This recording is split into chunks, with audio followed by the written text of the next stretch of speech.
आओ गुरुदेव दर्शन दीजो,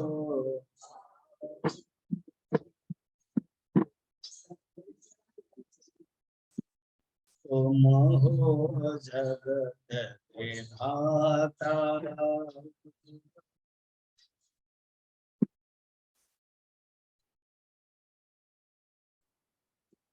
तुम हो जगत विधाता।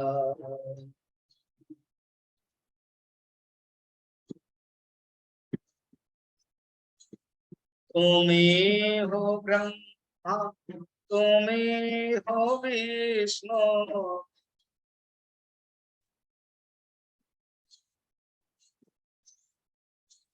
तुम्हीं हो शंकर रूपा।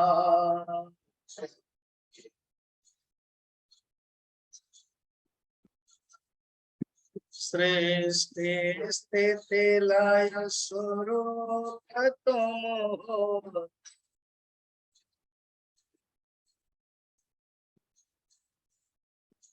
तुम हो अनादि रूपा।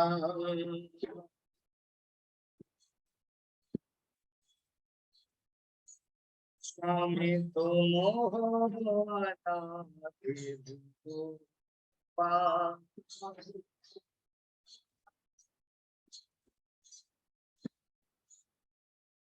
अनाथ नाथ दीन बंधु,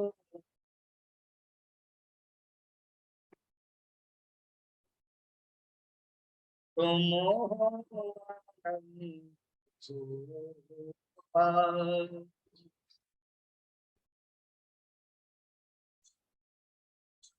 स्वामी तुम हो अनंत रूपा।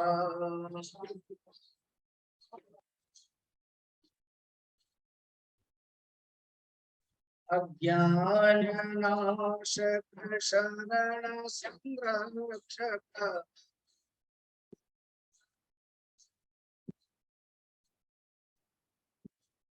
आत्म ज्ञान प्रदाता।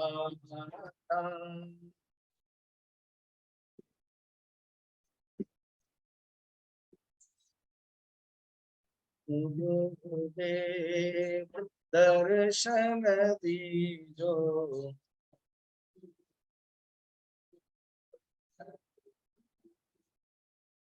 तुम हो जगत विधाता।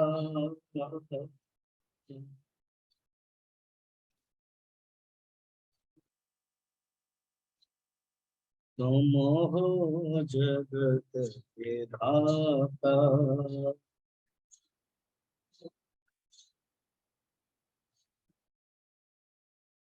बोल सद्गुरुनाथ महाराज की, वृंदावन बिहारी लाल की।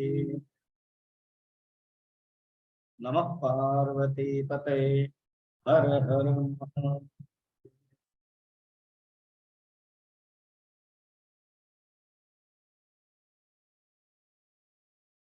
ये जो गीता है ना, ये एक साइंस, सिस्टमेटिक स्टडी। साइंस किसी को कहते हैं ना, किसी भी सब्जेक्ट के सिस्टमेटिक स्टडी को साइंस कहते हैं। फिजिक्स बोलो तो मैटर के बारे में, केमिस्ट्री बोलो chemicals, botany, plants, zoology, animals. तो इस प्रकार के आत्मज्ञान के बारे में जो सिस्टमेटिक स्टडी है उपनिषद, और उपनिषद का ही सारांश है। संपर्क की दृष्टि से करेंगे व्यवहार में तो वो माँ है, ये बेटी है, दोनों ही स्त्रीलिंग। और वेद बोलेंगे तो वेद पुत्र है और पिताजी है, और वेद की पुत्रियां हैं, और वेद को माता भी बोलते, वेद माता, वेद माता, गीता माता। हमारे हिंदू धर्म में सब माता है। और किसी ने माता को तिरस्कार कर दिया तो फिर पिता आएंगे। गाय को अगर तिरस्कार कर तो सांड आएगी,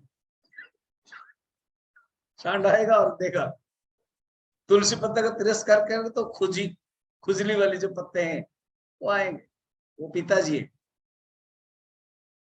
तो सिस्टमेटिक, मैं आपको थोड़ा जस्ट याद दिला के, स्मरण दिला के चल जानता हूं। जहां जहां साइंस की दृष्टि से, विचार की दृष्टि से, चलिए 13 चैप्टर जाना नहीं है उधर ही, आप फिर जाओगे तो समय मुश्किल हो जाएगा, फिर आपको गाड़ी पकड़ना मुश्किल होगा, इसलिए जरूरत। 13 चैप्टर में 6 टेक्निकल वर्ड। देखो साइंस में भी टेक्निकल वर्ड है, बिना टेक्निकल वर्ड में पारिभाषिक शब्द साइंस नहीं चलता, उसको लेकर के एक्सप्लेनेशन करते, ठीक है। तो पूरा साइंटिफिक स्टडी है 13 चैप्टर, 6 शब्द है। क्या क्या है, बिना देख के बोलना, क्या क्या 6 शब्द? क्षेत्र, क्षेत्रज्ञ, ज्ञान, ज्ञेय,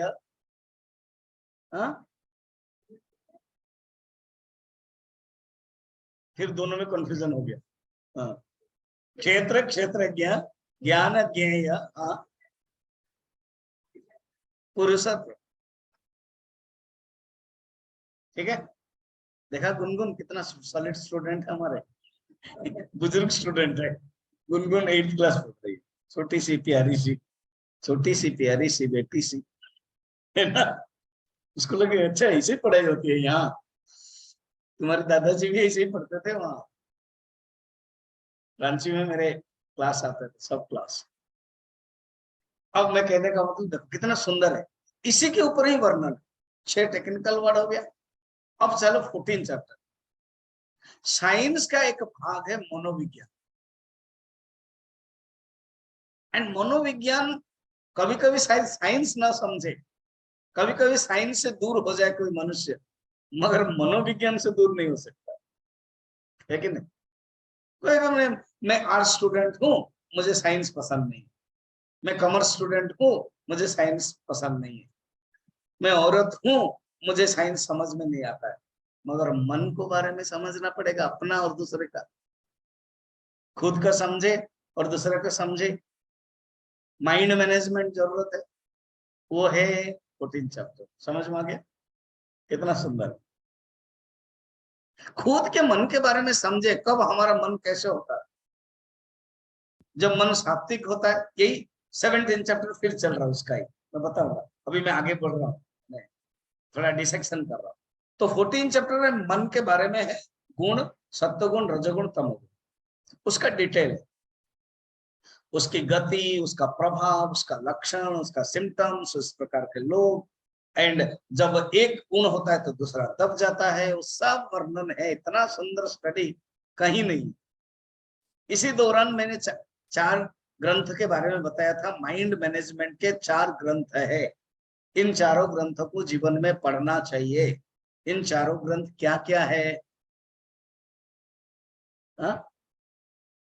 बोलते जाओ, कुछ भी 4 में से एक तो तुक लगेगा, एक तो तुक लग ही जाएगा। अरे सतीश जी कुछ बताओ। गीता, अच्छा ठीक है गीता, मगर वो 3 नंबर में 4 नंबर में आ रहा है, 4 नंबर बोल दिया, ठीक है 4 नंबर वाला हो गया, आप बेड़ा पार हो गया। बाकी 1 2 3 बोलना है। साइकोलॉजी के बारे में नहीं, साइकोलॉजी तो मॉडर्न है, मैं एंशिएंट के बारे में बोल रहा हूँ। साइकोलॉजी तो बच्चा है हमारे, ये इसकी दृष्टि से, एंशिएंट नॉलेज की दृष्टि से। फर्स्ट है उपनिषद, उसको क्यों भूल रहे हो आप बोल रहे थे क्या? अच्छा बोल, सुने नहीं थे, आवाज चाहिए। तो उपनिषद, ठीक है मार्क दे देता हूं। तो उपनिषद 1, इसमें आत्मा तो उसका सब्जेक्ट ही है, मगर मन के बारे में इतना देखो ना, केने शितम प्रेषितम मनः केन वाचा वदन्ते, वहीं से शुरू हो रहा है। किसके द्वारा मेरा मन में प्रेरित हो रहा है? मन, मन की परिभाषा बताई गई उपनिषद में, बृहदारण्यक उपनिषद में, एतत् सर्वम मनः है। संकल्प, विकल्प, विचिकित्सा, ईर्षा, श्री, धी, एतत् सर्वम मनः, मन की परिभाषा। नंबर 1 उपनिषद, एक ग्रंथ है, इतना बड़ा ग्रंथ है, जीवन में उसको पढ़ना चाहिए। और ये छोटे मोटे नहीं है, 108। अभी अभी हम लोगों ने ईशावास्य उपनिषद देखा, उसके पहले अमृता बिंदु उपनिषद, ठीक है, उपनिषद। सेकंड ग्रंथ कौन है? वेद के ही सारांश उपनिषद है। एक बार उपनिषद बोल दिया फिर वेद का जरूरत नहीं, ग्रंथ आ गया। हाँ हाँ, ब्रह्मसूत्र नहीं, ब्रह्मसूत्र मन के बारे में इतना नहीं है, थोड़ा बड़ा ग्रंथ होगा और जो मन के बारे में बोलते हैं। भागवत भी नहीं, भागवत बहुत बाद के, वो तो हो गया ना, उपनिषद में आ गया। अच्छा, मैं एक श्लोक गाता हूं, अगर आपको, जो बहुत बार मैं श्लोक गाया हूं, और यहाँ ऑनलाइन में एक दो है, एक अर्पिता है, तो जो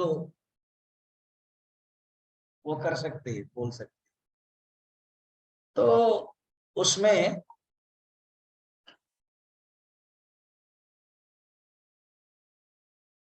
शुभ श्लोक गाया, वो श्लोक अगर आपको पता चल जाएगा, शुभ अशुभाभ्याम मार्गाभ्याम बहंती वासना सरित। बताओ, उपनिषद क्यों होगा? क्यों? हाँ, वेरी गुड, गुड, पूरा 100% मार्क मिल गया। योग वशिष्ठ, ठीक है, ये हो गया योग वशिष्ठ नंबर 2।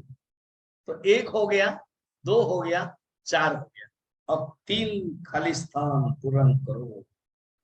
हाँ, विवेक चूड़ामणि बात की शंकराचार्य, उसका और पहले जाए, और जो मन के बारे में, विवेक चूड़ामणि मन है वो बहुत, जब क्या होता है, एक ग्रंथ होगा जो उसी के ही बारे में बोल, सब मिक्सिंग बोलेंगे तो वो पर्टिकुलर उसके लिए नहीं।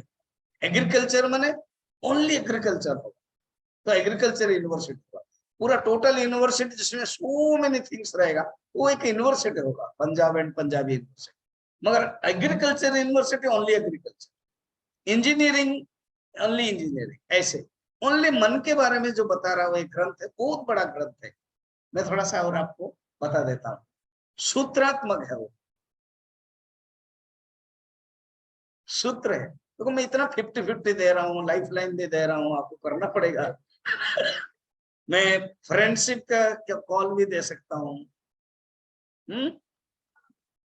वो मुझे पता है, मुझे ही करना है, मेरे ही करना है, वो है। देखो, सूत्रात्मक बताया, सूत्र किसमें है?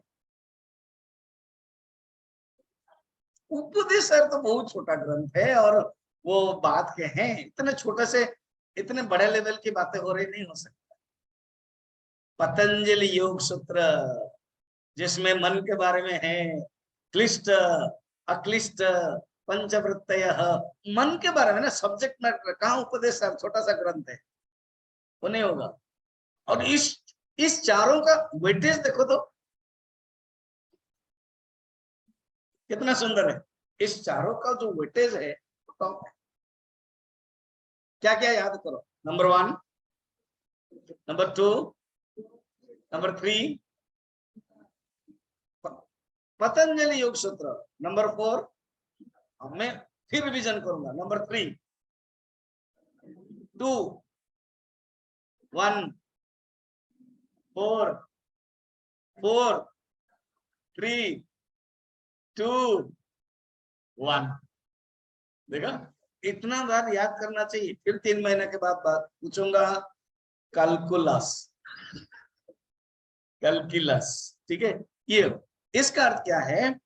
14 चैप्टर में मन के बारे में, योग वशिष्ठ में भी शुभा शुभाभ्यम मार्गाभ्यम बहंती वासना सरित, ये एक प्रसिद्ध मंत्र है। अर्थात मन के अंदर जो वासना है, मन के अंदर जो धारा है, वो 2 प्रकार के बहती है, एक शुभ और एक अशुभ, ऑस्पिशियस इन ऑस्पिशियस, ये प्रसिद्ध मंत्र है।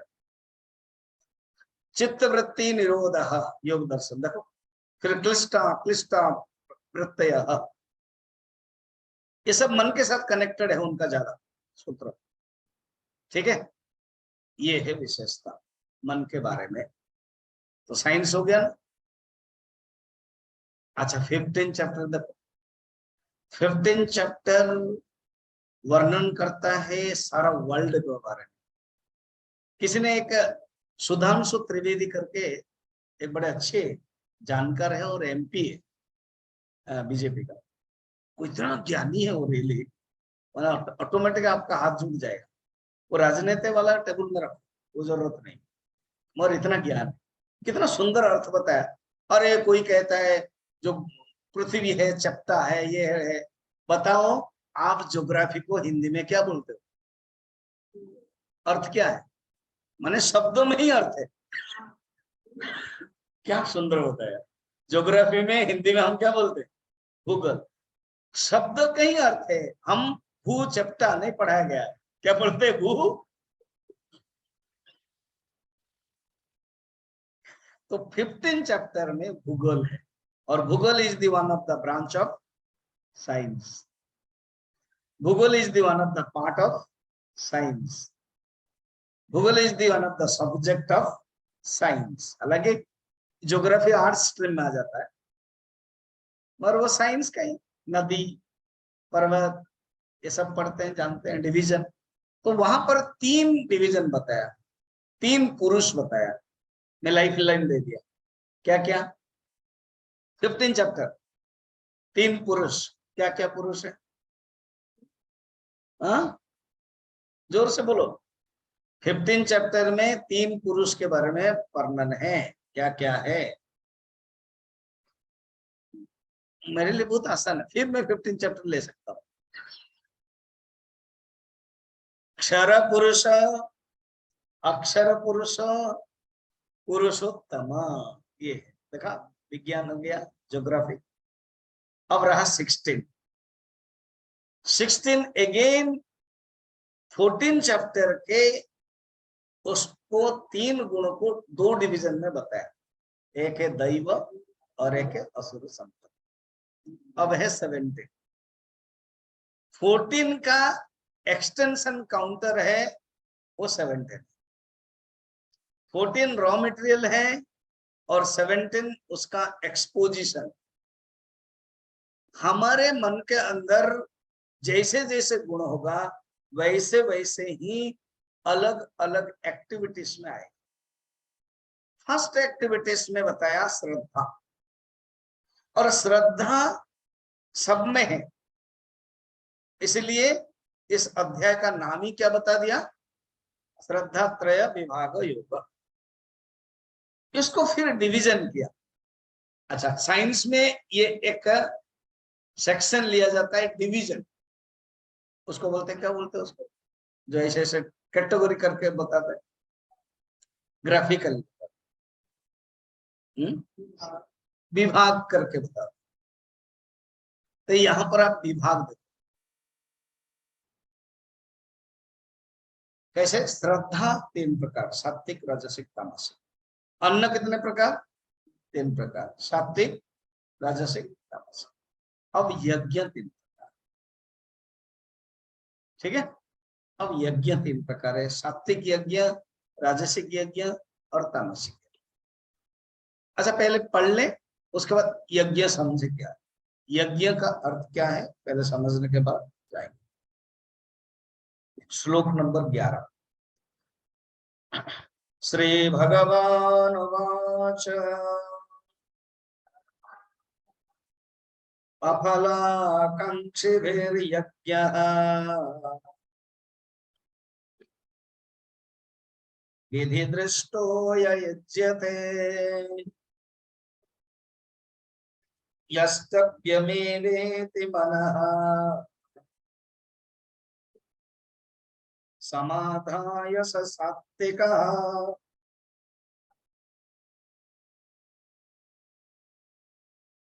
यज्ञ का अर्थ क्या समझना है? यज्ञ का अर्थ है भगवान को अर्पण करके जो कर्म किया जाता है वो यज्ञ। हालांकि यज्ञ शब्द से इसके पहले भी यूज हो गया है, 3rd चैप्टर में यूज हो गया। जो फुल टीचर है ना, परफेक्ट टीचर, इसलिए हमारे चिन्मय मिशन में ये सिस्टम है। गुरुदेव ने बड़ा सुंदर सिस्टम कर दिया, ट्रेनिंग दे दिया और एक सेंटर में पोस्टिंग कर दिया और कहा बस पर्टिकुलर लोगों को, फिक्स लोगों को, फिक्स टीचर कंटिन्यूस शास्त्र पढ़ाते जाए। तो क्या होगा, एक टीचर उसका भी डेवलप हुआ कि मैं अभी 3rd चैप्टर में क्या कहा था, और वही जो है सुन रहे थे उनको भी रेफरेंस दे सकते हैं। एक होता है ज्ञान यज्ञ, जो सीनियर स्वामी जी या कोई हेड है, कोई आते हैं, कभी कभार मिल गया ज्ञान यज्ञ, वो अलग बात है। और जो आचार्य रहते हैं वो कंटिन्यू जो करते हैं उसी का नाम ही श्रवण साधना, मासिक ज्ञान यज्ञ है ना। तो 3rd चैप्टर में क्या बताया था, यज्ञ की परिभाषा बताई थी। यज्ञार्थात कर्मणो न्यत्र लोकोयम कर्म बंधनः, 3य अध्याय में। अर्थात यज्ञ के छोड़कर बाकी सब कर्म बंधन है और यज्ञ कर्म ही मुक्त है, यही कहना है भगवान का। तो इसके पहले भी यज्ञ शब्द अनेक बार आया और उसमें भगवान ने बता दिया यज्ञ का अर्थ है जब भी आप भगवान को समर्पण करके कुछ करोगे, यज्ञ। और हिंदू होने के नाते सबके शीरा धमनी खून ब्रेन में छिपा हुआ है। अगर कहेंगे यज्ञ, यज्ञ होम हवन, ओ घी लेकर जाएंगे। गुरुदेव बोलते थे कि जब मैं प्रचार करता था कि ज्ञान यज्ञ, गीता ज्ञान यज्ञ, तो कभी कभी थोड़ा से बड़े बड़े टाउन में तो थोड़ा समझदार होते थे लोग, प्रिंट पैम्फलेट बांटा जाता था। ये कहीं थोड़ा सा मिडिल टाउन में भी मैं जाता गया तो उसमें बहुत बुजुर्ग लोग घी और नारियल लेके आए और देखा कि इतना बड़ा पेंडल, मेरा प्रवचन है, तो लास्ट में घी नारियल लेके कार्यकर्ता को पूछते थे ये तो अभी प्रवचन हो गया, हवन कब होगा? क्योंकि उनको है कि जब तक हवन नहीं होगा वो यज्ञ समापन नहीं। इसलिए गुरुदेव क्या करते थे, 2 चीजें करते थे। माने लिटरली हवन करवा देते थे, या तो हवन में क्या होता है और एक डिमेरिट है, मैक्सिमम 5-6 लोग बैठ सकते हैं, बाकी सब बैठना पड़ेगा खाली, है ना। अब जब खाली बैठते हैं, खाली मन क्या है, हाँ प्रैक्टिकल की बात है, वहां करते हैं, मैं देखता हूँ बैठते हैं, कोई बातें होती है तो वो होता है ना। इसलिए गुरुदेव ने कहा कि नहीं, इस यज्ञ नहीं करेंगे, अर्चना यज्ञ करेंगे। तो गुरुदेव का देखना, हर ज्ञान यज्ञ के बाद विष्णु सहस्त्र नाम अर्चना, और सब लोग भाग लेते थे, सब लोग उसमें, सबको भाग लेना, और इतना सुंदर होता गया, है ना। तो ये विशेषता, तो उसको भी यज्ञ कहते हैं, भगवान यहाँ कहते हैं। तो एक धारणा क्या बनी, यज्ञ का अर्थ ये है भगवान को समर्पित करते हुए यज्ञ। अब कहते हैं वो भी 3 प्रकार हो जाएगा।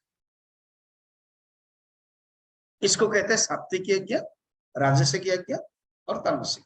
कैसे 3 प्रकार होगा वो बता रहे हैं। फर्स्ट, अफलाकांक्षी भी, अर्थात कोई फल की इच्छा नहीं। अच्छा समझे, फल की इच्छा नहीं है फिर करेगा क्यों? क्योंकि प्रत्येक मनुष्य तो फल की इच्छा से ही करता है, अगर फल की इच्छा नहीं तो क्यों करेगा? नहीं, सब वो चीजें हैं जो फल की इच्छा ना हो और करता है, वो एक आदर्श बन जाता है, आइडियल हो जाता है, रोल मॉडल होते हैं।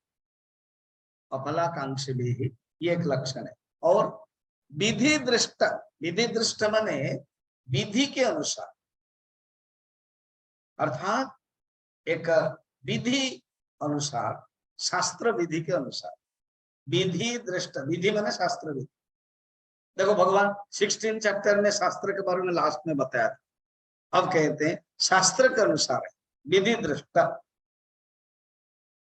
विधि दृष्टा। शास्त्र सेकंड।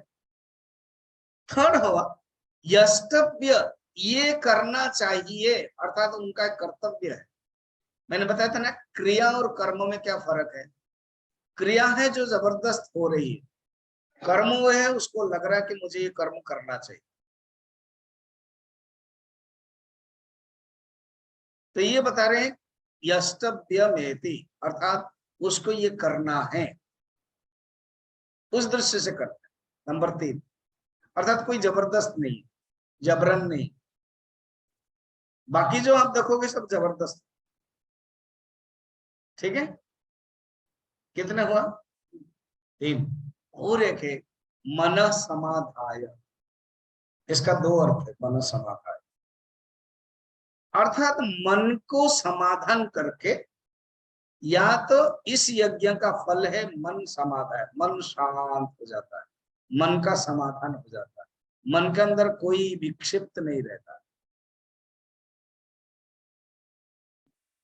पहला अर्थ सही है, मन को शांत करके, मन को अर्थात विक्षिप्त करके करोगे तो फिर राजसिक हो जाएगा। अभी आप चुपचाप सुन रहे हो ना, ये भी एक सात्विक यज्ञ है।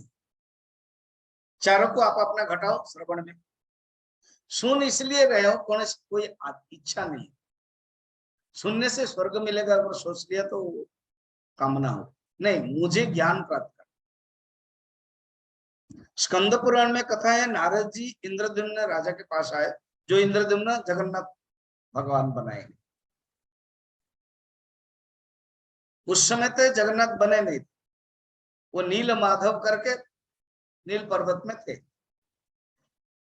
उनको एक जटिल मुनि आकर के कह दिया कि वहां तुम जाओ। उन्होंने एक विद्यापति करके एक पुरोहित को भेज दिया।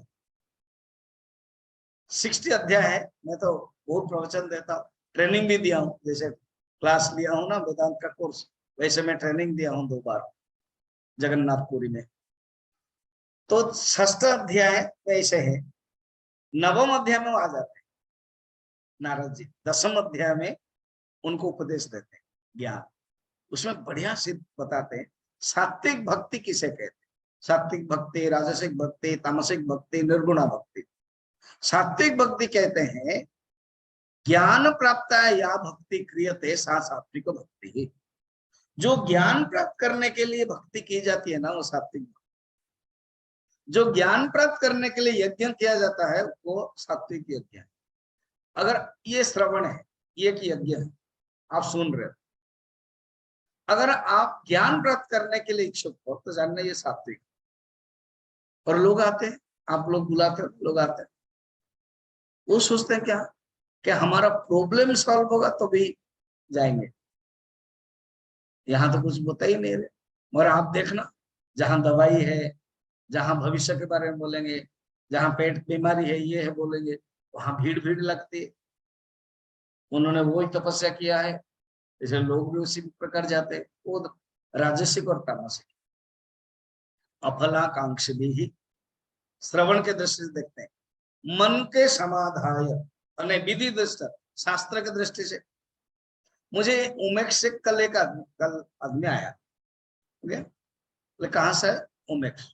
फिर मैंने उनको कहा कि आप क्या करते थे? मेडिकल में कुछ थे, डॉक्टर तो नहीं थे, मेडिकल थे। और मैंने पता चल रहा है क्योंकि डॉक्टर थे तो जरूर बोलेंगे मैं डॉक्टर, कुछ मेडिकल में था, मैंने गवर्नमेंट का मेडिकल में समथिंग एम्प्लॉय हूँ। तो मैंने कहा प्रवचन चल रहा, आप आइएगा। नहीं नहीं नहीं, वो प्रवचन में तो बहुत लोग हैं, वो आप, हम वाद विवाद करने के लिए आए। हे भगवान, डायरेक्ट बोला उन्होंने, कहा कि हम वाद विवाद करने के लिए आए हैं। बोले जरूर करेंगे 8 तारीख को। मैंने भी बोल दिया, मैं भी कुछ कम नहीं हूँ, पर 8 तारीख को 11 से 12 हम आपको वाद विवाद के लिए समय दे रहे हैं। तब होगा जब 4, 5, 6, 7 4 दिन आप सुनो, डायरेक्ट बोलो। आप अगर आप नहीं सुनेंगे मेरे साथ वाद विवाद करने के लिए मैं मौका नहीं दूंगा। तो मैं आपको नहीं जानता, आपने ओमेक्स नाम कहा, ओमेक्स में हमारे डॉक्टर जी है, वो आपको जानते हैं, वो आपको बोलेंगे स्वामी जी ने इसे कहा है। तो इसलिए मैं स्पष्ट बता देता हूँ, हमारे एक चिन्मय मिशन का एक सिस्टम है कि पहले सुने उसके बाद वाद विवाद करें, शुरू से ही वाद विवाद नहीं किया जाता। अब जानते हैं, फिर मैंने एक एग्जाम्पल दिया, आप आओगे और बोलोगे मैं एक बिल्डिंग बनाऊंगा, हाँ, रॉड नहीं है, सीमेंट नहीं है, ईंट नहीं है, बालू नहीं है, फिर आप रॉ मटेरियल नहीं है तो आप कैसे बनाओगे? नहीं, हम ऐसे ही बनाएंगे, तो फिर कल्पना में बनाते जाओ। वाद विवाद करने के लिए भी आपको पढ़ना पड़ेगा शास्त्र, गीता पढ़ोगे, धर्मशास्त्र पढ़ोगे, दर्शन पढ़ोगे, तभी वाद विवाद ऐसे। तो उसके लिए भी विधि दृष्ट चाहिए, वाद विवाद के लिए भी विधि दृष्ट, ज्ञान प्राप्त करने के लिए विधि दृष्ट, ज्ञान प्राप्त करने के लिए तो शास्त्र के अनुसार चाहिए। और आज गुरु दिवस है, सर्वपल्ली राधाकृष्णन के जन्म दिवस को हम लोग गुरु दिवस मनाते हैं, शिक्षक दिवस मनाते हैं। क्यों?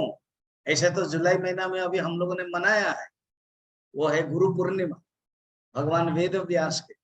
भगवान वेद व्यास भगवान के कलावतार, ज्ञान अवतार, वेद, ब्रह्मसूत्र, गीता, सब कुछ उन्होंने दिया। इसलिए व्यासोचिष्टम जगत सर्वम का। और मार्कंडेय पुराण में कथा भी, सब साधु संत लोग, ऋषि लोग भगवान विष्णु के पास जाते हैं और कहते हैं हम अपने अपने गुरु से ज्ञान प्राप्त करते हैं। ऐसा कौन सा दिन होगा जिस दिन, एक दिन ऐसा होगा जो हम अपने गुरु को पूजा कर सके? तो उन्होंने फिर व्यास पूर्णिमा कहा है। गुरु माने जो व्यास पूर्णिमा, आषाढ़ महीना, आषाढ़ पूर्णिमा को व्यास पूर्णिमा कहते हैं, वो रियली गुरु पूर्णिमा। ये तो पौराणिक काल से, धार्मिक दृष्टि से, आध्यात्मिक दृष्टि से मनाया जा रहा है। अब भारत स्वाधीन होने के बाद, क्योंकि नेहरू जी का भी मनाया गया है जन्म दिवस बाल दिवस के रूप में, और ये राष्ट्रपति थे और ये बड़े आदर्श थे, इसलिए वो शिक्षक थे तो शिक्षक दिवस मनाए। ठीक, तो शिक्षक को भी एक सिस्टमेटिक पढ़ाना पड़ता है। जब भी कोई ज्ञान प्राप्त करते हैं शिक्षक से, किसी सब्जेक्ट से सिस्टमेटिक पढ़ते हैं, विधि दृष्ट उसको कहते हैं। दो हो गया। तीसरा है यष्टव्य, बस हम श्रवण के दृष्टि से कर रहे हैं, सुनना चाहिए। ये नहीं कि कोई बुला रहा है तो आओ, नहीं, हमें सुनना चाहिए, ये भावना कि मेरे श्रवण से मुझे ज्ञान मिलेगा, यष्टव्य। तीन हो गया। और मन समाधाय, जब हम ज्ञान प्राप्त करेंगे अज्ञान नष्ट होगा, ऑटोमेटिक मन हमारा समाधान। दूसरा है मन समाधान करके सुनेंगे तभी फायदा होगा। अगर मन विक्षिप्त तो होके सुनेंगे तो हम सुन नहीं सकते, सात्विक श्रवण नहीं हो सकता, शांत हो। तो ये इतना सब बताया, ठीक है। अब दो तीन कथा से समझ सकते हैं इन कथा को। ये मैंने श्लोकार्थ बता दिया, व्याख्यार्थ बता दिया। अब दो एग्जाम्पल है। वनवास चल रहा है, वनवास तो हमारे कितना सुंदर धरोहर ना, आजकल के बच्चे को ये सब पढ़ाना चाहिए, महाभारत और गीता और भागवत। तो चलिए, रामचरितमानस माने रामायण और महाभारत में दो इतिहास बोलते हैं, एक पुराने एक इतिहास। उसमें अभी हम रामायण के वनवास नहीं देख रहे, हम अभी महाभारत के वनवास देख रहे। द्रौपदी साथ में, पंच पांडव है, युधिष्ठिर भैया को काम करने के लिए देते ही नहीं थे। क्या प्यार है, हमेशा ही बाकी लोग कर लेते थे। तो गुफा में ये दो रहते थे, बाकी लोग जाकर के अपना काम करते थे। मैंने महेंद्रगिरी गया, उड़ीसा और आंध्र प्रदेश के बॉर्डर में एक पहाड़ है जिसमें परशुराम के आश्रम है, अभी भी परशुराम है वहां। मैं दोबारा गया, अभी गया था 3-4 साल पहले, पहले जब ब्रह्मचर्य था तब गया था। वहां 5 पत्थर से बना गुफा है, एक गुफा बीच में है जो द्रौपदी के, और उसके पास युधिष्ठिर के, और उसके पास नकुल के, और उसके पास सहदेव के, 4। और सामने बहुत बड़ा गुफा है, उसका कोई क्रॉस करेगा तो इधर आ सकता, वो है भीमसेन का। तो भीमसेन का गुफा हो गया, द्रौपदी का मिडिल में है, फिर युधिष्ठिर का है, इस तरफ नकुल का है और इस तरफ सहदेव का। ये अर्जुन कहाँ गए? ये हमेशा अर्जुन तपस्या में व्यस्त रहते थे, इसलिए 1-2 किलोमीटर दूर में वो अपना गुफा बना रहे थे। वहां पर भी अब देखोगे थोड़ा 1 किलोमीटर जाने के बाद और एक गुफा मिलेगा, वो अर्जुन का। हमारा कहने का मतलब है द्रौपदी की, द्रौपदी युधिष्ठिर की सेवा ज्यादा कर पाती थी, बाकी तो सब यंग थे और व्यस्त थे। युधिष्ठिर एक दिन पूछ रही, धर्मराज आपके जीवन में, मैंने आपके बारे में बचपन में भी सुना था और मैं देख रही हूँ सबसे नजदीक में आपके पास अभी रह रहे हैं, कभी भी आप धर्म से अडिग नहीं हो, इसलिए मैं कभी कभी मैं आपको हाथ जोड़ती हूं, मगर फिर भी आप इतने धर्म पालन कर रहे हो, आपको इतना दुख क्यों मिला, आपको इतनी विपत्ति क्यों मिली? तो युधिष्ठिर ने क्या कहा पता है? कहा द्रौपदी, ये जो दुख एंड विपत्ति है ना, अगर कोई धर्म पालन करता है तो वो दुख और विपत्ति उसके डिक्शनरी में रहेगा ही नहीं। इसलिए मेरे डिक्शनरी में दुख और विपत्ति नहीं है, मेरे डिक्शनरी में एक परिस्थिति। समझ में आया? मुझे राज्य करना था, वो नहीं हुआ। एक बार मेरे पिताजी, तुम्हारे ससुर मेरे पिताजी चले गए मेरे ताऊ को देकर के, क्या बोलते हो पिताजी के बड़े भाई को, ताऊ को देकर के चले गए। तो वो ताऊ ने कहा कि नहीं ये मेरा राज्य है, और उसके बाद मेरा जो भाई है छोटा भाई दुर्योधन वो लिया। ये मेरे लिए सब परिस्थिति है, मगर कोई भी परिस्थिति में मैं धर्म को छोड़ूंगा नहीं। और जब मैं धर्म को नहीं छोड़ता तो मुझे विपत्ति नहीं दिखाई देती है, मुझे दुख नहीं दिखाई देता है, मुझे सब परिस्थिति दिखाई देती, क्योंकि मैं जानता हूं कोई भी कर्म करता हूं मैं उनको समर्पण करके करता हूं। जब मैं उनको समर्पण करता हूं वो मुझे देंगे सुख या दुख, इसलिए सुख दुख मेरे हाथ में नहीं, सुख दुख उनके हाथ। इसको कहते हैं सात्विक। समझ में?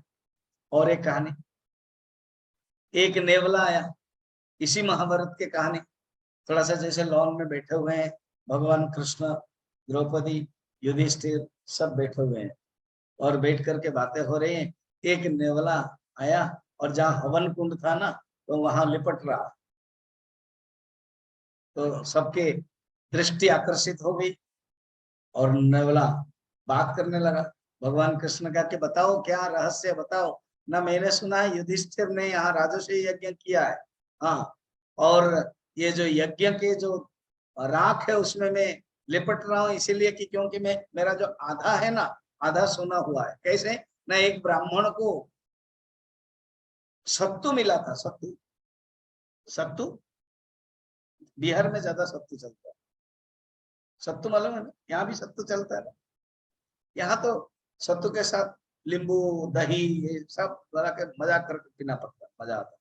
तो सत्तू मिला था और वो सत्तू खा रहे थे, चंडल आया, कोई दूसरा आया, सबको देने लगा। तो वो देते समय जो कुछ गिरा था ना सत्तू के जो पाउडर, उसमें मैं लिपट गया तो सोना हो।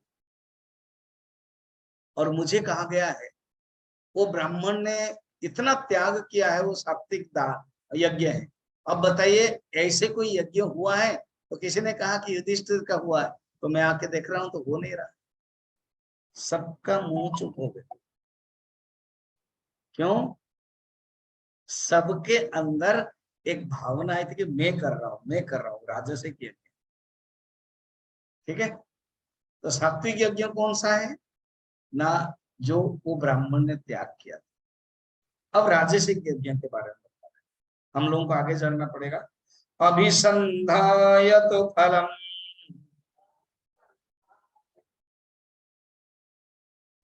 दंभार्थमपि चैव यत् युज्यते भरत श्रेष्ठ तम यज्ञं विद्धि राजसं। फल की इच्छा से जो किया जाता है वो राजसिक है। फलम अभिसिंधा, फल की इच्छा से। और दंभ के लिए जो किया जाता है, दंभ के लिए जो किया जाता है वो राजसिक। ठीक है, हमारे इंग्लिश में गुरुदेव और अन्य न जिस जो यज्ञ या जो एक्ट शो ऑफ के लिए किया जाता है, एडवर्टाइजमेंट के लिए किया जाता है, सेल्फ ग्लोरिफिकेशन करने के लिए किया जाता है, दूसरे को हार्मफुल एक्ट के लिए किया जाता है, and it is provided prohibited by scripture, जो स्क्रिप्चर के निषिद्ध है उसको करते हो, वो हो गया राजसिक फल। इसमें लक्षण कितना बताया? सिर्फ 2 बताया। एक है अभिसंधाय तो फलम, और सेकेंड है दम्भार्थ, फल की इच्छा और दम्भ। मगर अभी इसके जो एक्सप्लेनेशन के दृष्टि से मैं बहुत शब्द बताया। शो ऑफ, जो सात्विक को शो ऑफ नहीं, क्योंकि मन शांत हो जाता फिर शो ऑफ कौन करेगा? मन जब शांत होता है ना, शो ऑफ नहीं होता। फिर एडवर्टाइजमेंट मन ही तो करता है, मन के अंदर कोई इच्छा नहीं तो एडवर्टाइजमेंट क्या करेगा? फिर तीसरा है सेल्फ ग्लोरिफिकेशन, दम्बा, वो भी नहीं। हार्मफुल एक्ट, मैं इसलिए कर रहा हूं दूसरों को, जैसे परीक्षित के बाद जन्मेजय ने यज्ञ कर लिया सब सर्पों को मारने के लिए, अभिचार यज्ञ। तब अंगिरा पुत्र बृहस्पति आए, इंद्र के अनुरोध के अनुसार उनको मना किया, बेटा तुम्हारे पिताजी इतने बड़े ज्ञानी भक्त, भगवान ने उनको रक्षा किया, मुक्त हो गए, सुखदेव जैसा परम भक्त संत आकर ज्ञान दिया, और तुम ऐसे कर रहे हो, बंद कर। उन्होंने बंद किया, तो राजस्व किया गया है दंभ के। ठीक, अब तामसिक किया गया। विधि दृष्टा विधिहीनम सृष्टान्नम मंत्रहीनम दक्षिणम श्रद्धा विरहितम यज्ञम तामसं परिचक्षते। प्रश्न हो सकता है, स्वामी जी हम एक साधक है, हम प्रवचन सुन रहे हैं, हमें तो सात्विक यज्ञ में पसंद, ये बाकी सब क्यों बताया जा रहा है? कह नहीं सकते मन को, पता नहीं कब क्या आएगा, हमारा करते करते हुआ आ जाएगा। इच्छा, हम इसीलिए कर रहे हैं कि कोई इच्छा, तो राजसिक। हम इसीलिए कर रहे हैं कि मेरा नाम हो, राजसिक। इसलिए जानबूझ के वो बता रहे कि उसमें नहीं जाना। 2 रास्ता हमेशा रहता है, डूज एंड डोंट्स, ये करना है और ये नहीं करना। और अगर एक मेडिसिन भी है, बोतल है, उसमें भी डूज एंड डोंट्स लिखा जाता है। डूज में कि आपको डोज लेना है 2 बार, डोंट्स में इसको आप गर्म जगह पर मत रखना, कीप ए कूल प्लेस, है ना? तो ये डोंट्स हो गया। और keep away from child, keep away from children, गलती से ले लेंगे वो, तो डोंट्स हो गया। फिर कुछ कुछ दवाई है खाली पेट मत खाओ, डोंट टेक एम्प्टी स्टोमक। कुछ कुछ है टेक इन एम्प्टी स्टोमक, है ना? ऐसे उसको बोलते हैं डूज एंड डोंट्स। हर के अभी जैसे अभी हम लोग मुक्तिनाथ जाएंगे, तो डूज है, डोंट्स है, ये लेना है, गर्म कपड़ा थोड़ा लेना है। डोंट्स क्या है? ये रास्ता में जाएंगे, हल्का भोजन करना चाहिए, ये करना चाहिए, ज्यादा खाया बस बल करो, रुको रुको रुको, क्या मुझे जाना है, कहाँ जाना है? नंबर 2, तो मुश्किल है। मेरा तो एक्सपीरियंस, मैंने अपना नहीं दूसरों का, क्योंकि करते हैं ऐसे लोग, हैरान करते होता है। डोंट से पहले से ही अच्छा, फ्लाइट में आजकल जाने के लिए भी क्या आपको लेना चाहिए, क्या नहीं लेना चाहिए, आपको क्या क्या होना चाहिए, वैक्सीनेशन फुल टू डोजेस, फिर बूस्टर आपके पास है कि नहीं, फिर ये हो कि नहीं, क्या नहीं लेना चाहिए, बैग में आपका क्या होना चाहिए, क्या नहीं होना चाहिए। कैंची हो और आपने हैंड बैग में रख दिया, भेज देंगे, जाओ। चाकू रखे हो, हैंड बैग में रख दिया, जाओ। डोंट्स हो गया, तो डूज एंड डोंट्स। तो तामसिक है विधिहीन, कोई नियम नहीं है, विधिहीन, कोई शास्त्र का नियम नहीं है, जस्ट अपनी तरफ से कर लिया। असृष्टानम, देखो यज्ञ का अर्थ ये है, सात्विक यज्ञ दूसरे को भोजन देना, जो नीड है या जो यज्ञ करता है दूसरे को देता है। जैसे अभी छोटा सा एग्जाम्पल में हम लोग करते हैं, मासिक यज्ञ होता है, संक्रांति यज्ञ, तो क्या करते हैं, तो जो यजमान है वो दूसरे को भोजन देता है, तो ऑटोमेटिक टर्न पड़ता है, क्योंकि हमने भोजन किया, तो हमारा भी कर्तव्य है कि हम यजमान बने और हम दूसरों को दें। और वो नहीं किया, हम ही खाते रहे पूरा साल भर, एक बार भी नहीं किया, तो बोलते वो तामसिक यज्ञ हो गया, असृष्टान्नम। ठीक है, अर्थात असृष्टान्नम, जो यज्ञ में ब्राह्मण आदि को अन्न नहीं दिया जाता है उसको असृष्टा। फिर मंत्रहीनम, यज्ञ में मंत्र नहीं है, जस्ट कर लिया, केवल द्रव्य प्रधान है मगर मंत्र नहीं है, मंत्रहीन। अदक्षिणम, यज्ञ है मगर दक्षिणा नहीं देते, वो अदक्षिणम। श्रद्धा विरहितम, सात्विक यज्ञ में तो श्रद्धा है मगर यहाँ श्रद्धा नहीं है, उसको तामस कहते। 1 2 3 4 5, 5 लक्षण। चलिए एक दो कहानी देखते हैं, समझ में आ जाएगी। रामायण,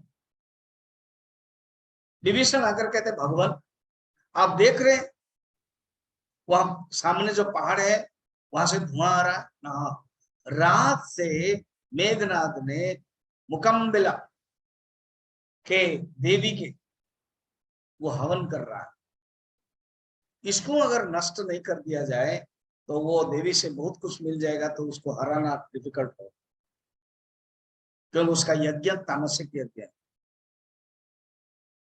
तो लक्ष्मण जाते हैं, हनुमान जाते हैं, बंद करते। त्वष्टा करके एक थे प्रजापति,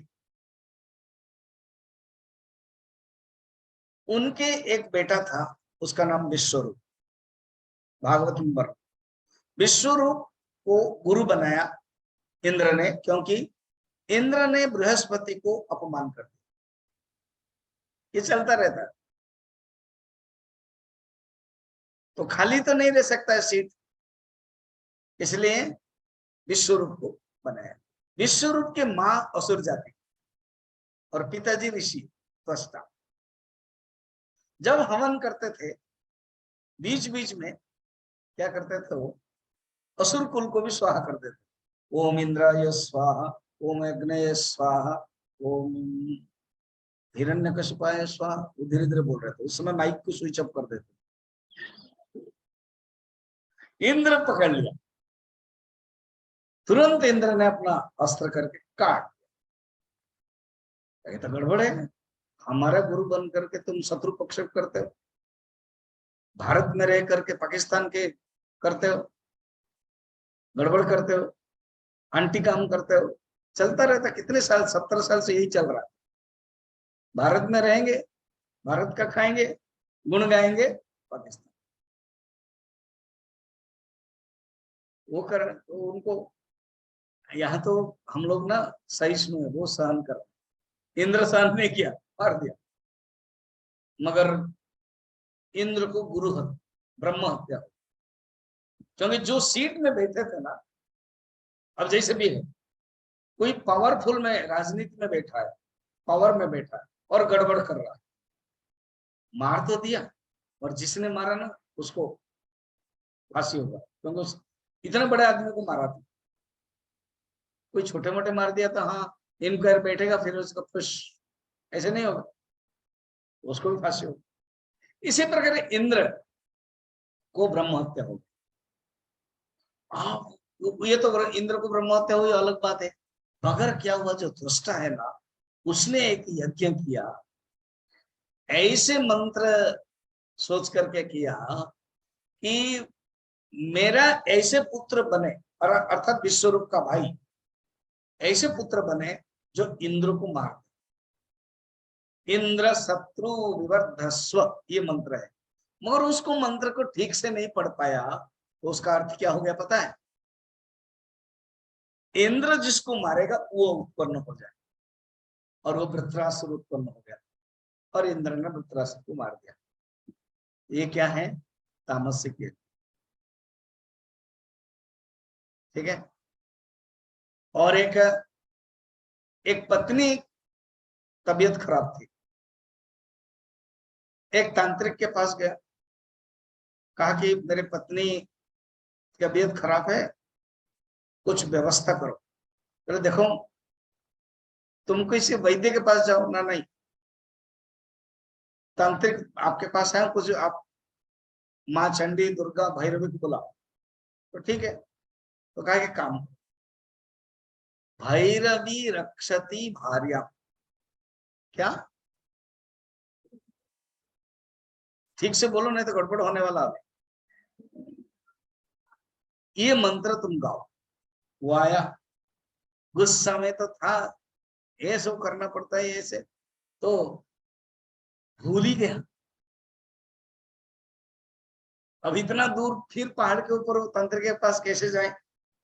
उसको थोड़ा सा याद आया, मंत्र क्या था आप नहीं भूले, मुझे पता है। हाँ, क्या है? भार्या। उसने अपनी तरफ से उटपटांग बोलने लगा, भैरवी भक्षति भार्या। क्या? उसका अर्थ क्या है समझे क्या? भैरवी मेरी भार्या को खा लेगी। बस 2 दिन के बाद खा लिया। इसलिए मंत्र ठीक से होना चाहिए। अभी हम पूजा सिखा रहे हैं, मंत्र अगर गलत पढ़ोगे मुश्किल हो जाएगा। सही मंत्र होना चाहिए। ठीक, तामसिक, राजसिक, सात्विक, बढ़िया हुआ ना। अब है 6 प्रकार के तपस्या। अब आज 3 प्रकार के तपस्या देख लेते हैं, क्या क्या है। पहले शारीरिक तपस्या, फिर वाचिक तपस्या, फिर मानसिक तपस्या। देव द्विजगर प्राज्ञा पूजनम शौचमार्जवम् ब्रह्मचर्यमहिंसाञ्च शारीरम तप उच्यते। भागवत के अंतिम पर्याय में जब प्रवचन उपदेश देते हैं सुखदेव जी या सूत महाराज, केवल तपस्या तपस्या तपस्या के बारे में बोल रहे हैं। उपनिषद में भी कल हम बता रहे थे, इंद्र और विरोचन तपस्या, एक छोड़ दिया बीच में और एक कंटिन्यू किया। यहाँ शारीरिक तपस्या की बहुत बड़ी परिभाषा बताई। क्या? फर्स्ट है देव पूजा, देवता के पूजा भी एक तपस्या। देवता कौन है? मुख्यतः आपका इष्ट देव, या तो मुख्यतः 5 देवता मान लो। एक है विष्णु, पंच देवता बोलते हैं हमारे हिंदू धर्म। विष्णु, फिर शिव, ब्रह्मा नहीं, पंच देवता में ब्रह्मा नहीं आते। विष्णु, शिव, सूर्य, देवी एंड गणेश। उल्टा बोलोगे तो हमारा पंडित हंस रहा है, 5 देवता भी जानते नहीं। 5 देवता, पंच देवता उपासना। क्या क्या? विष्णु को जो पूजा करते हैं वैष्णव बोलते हैं, शिव जी को जो पूजा करते हैं शैव कहते हैं, सूर्य को जो पूजा करते हैं सौर्यायणी कहते हैं, और गणेश को जो पूजा करते हैं गाणपत्य, और देवी की जो पूजा करते हैं वो है शाक्त। शक्ति की पूजा शाक्त। ऐसा इसको और थोड़ा नजदीक लाओ, ये पंच है, इनकी पूजा मानते हैं। ऐसा तो 33 कोटि देवता, 12 आदित्य, 11 रुद्र, 8 वसु, कितने हुए? हे भगवान, गिनने में कितना समय लगा रहे हो? 31 हो गया। 12 आदित्य, 11 रुद्र, 8 वसु, कितने हो गए? 31 और 2 अश्विनी कुमार, 33। ये 33 देवता कोटि, कोटि का अर्थ है प्रकार, और एक 33 करोड़ भी है, इसको भी मानते। और थोड़ा नजदीक आ जाओ, इष्ट देव माने आपके इष्ट। जब हम इष्ट की पूजा करते हैं, अभी जो मैं कोर्स ले रहा हूँ, लगभग 45 लोग रजिस्ट्रेशन किए, कभी आगे पीछे आते हैं, सुनते हैं, चल रहा है, जो जो इंटरेस्ट ले रहे हैं। वो जो आप कर रहे हो 20, 25, 30 मिनट, उसको कहते हैं तपस्या, शारीरिक तपस्या। तो पूजा को भी तपस्या कहते हैं।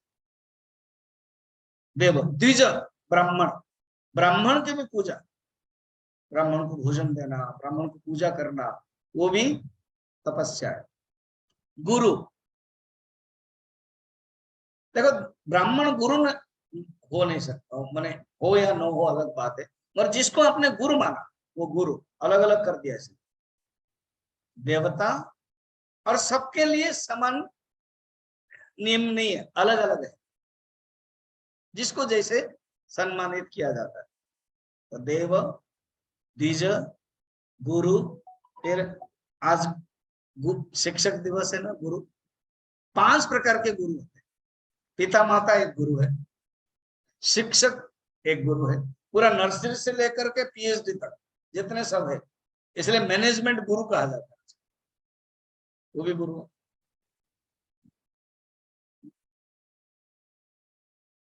सेकंड वाला। थर्ड है, थोड़ा धर्म की तरफ आ जाते हैं, मंत्र दीक्षा जो दिया, मंत्र गुरु, दीक्षा गुरु, या तो कर्ण गुरु, क्योंकि कान में देते थे ना। फोर्थ है शास्त्र गुरु, मैं जिस पोजीशन में बैठा हूं, शास्त्र गुरु। फिफ्थ है सदगुरु, गुरुदेव है, तपोवंज महाराज, रमन महर्षि, इसको कहते 5 गुरु। तो गुरु पूजनम, पूजा, ये है शारीरिक तप। शौचम, हमेशा सूचित रहना, आर्जवम, सरलता, ब्रह्मचर्यम, ब्रह्मचर्यम, और अहिंसा, हिंसा किसी के प्रति नहीं होना, ये है शारीरिक तप। अब है वाचिक तप, वाणी को कैसे कंट्रोल करना है वो भी बता रहे। अनुद्वेगकरं वाक्यम,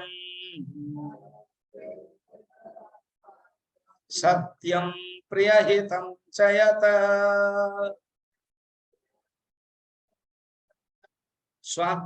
स्वाध्यायाभ्यसनं चैव, वाङ्मयं तप उच्यते।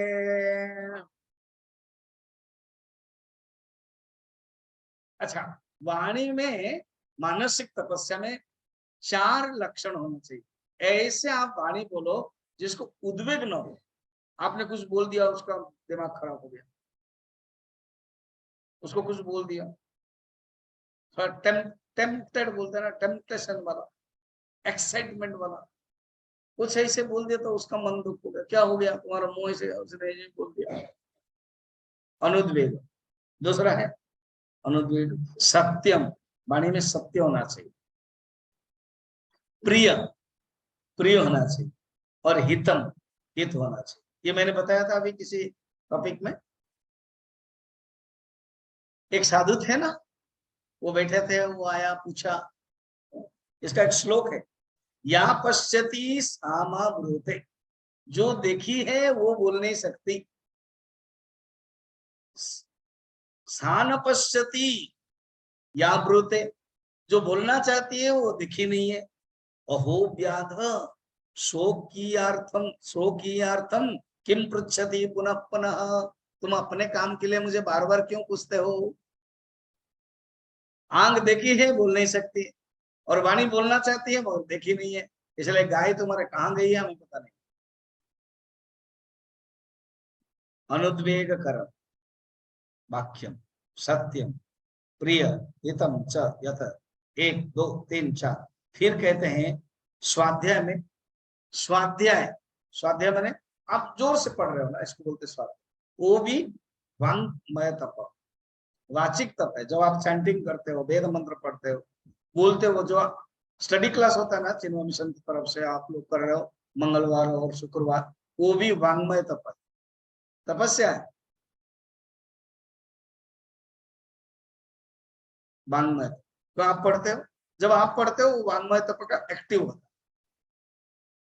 जब आप सुनते हो वो श्रवण होता है, वांग्मय तप। और क्या है, स्वाध्याय अभ्यसनम, स्वाध्याय का अभ्यास। तो 5 लक्षण आज के लिए और एक देख के समापन करते हैं। मन प्रसाद सौम्यत्वम, मौनमात्म विनिग्रह, भाव संशुद्धिरेत्यतः, तपोमान समुच्यते। ये सूक्ष्म से सूक्ष्म हो गया, शारीरिक तप, फिर वाचिक तप, फिर मानसिक तप। तो मानसिक तप में क्या हो गया ना, कहते हैं मन प्रसाद, जो भी कुछ करते हो ना मन खुश रहता है, मन प्रसन्नता है, तो जानना वो मानसिक तप। परम शांति, सौम्य, सौम्य माने प्रसन्न हो, अंतकरण वृत्ति। मौन, मौन माने यहाँ पर मौन भाव माने न बोलना हो नहीं, आपके मननशील भाव, मुनेह भाव, वो है मौन। अंतकरण का संयम को कहते हैं मौन। पहले वाणी की दृष्टि से कहा था मौन, अब ये अंतकरण के संयम की दृष्टि से। आत्म निग्रह माने इंद्रिय निग्रह, आत्मा माने यहाँ पर इंद्रिय, इंद्रिय निग्रह।